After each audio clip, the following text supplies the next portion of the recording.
आप देख रहे हैं बेरोजगारी, भ्रष्टाचार, बेरोजगारी, भ्रष्टाचार, और अब तो सारी सीमाएं टूट गई।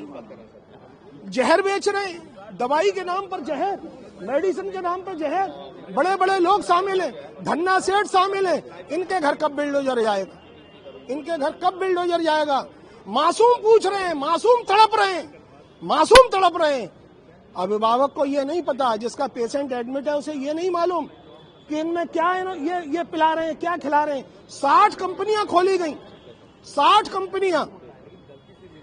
कंपनियां खोली गई, और उसमें करोड़ों रुपए का, 10,000 करोड़ रुपए का टर्नओवर हुआ है, और जहर बेचा जा रहा है। जहर का धंधा बंद करे सरकार।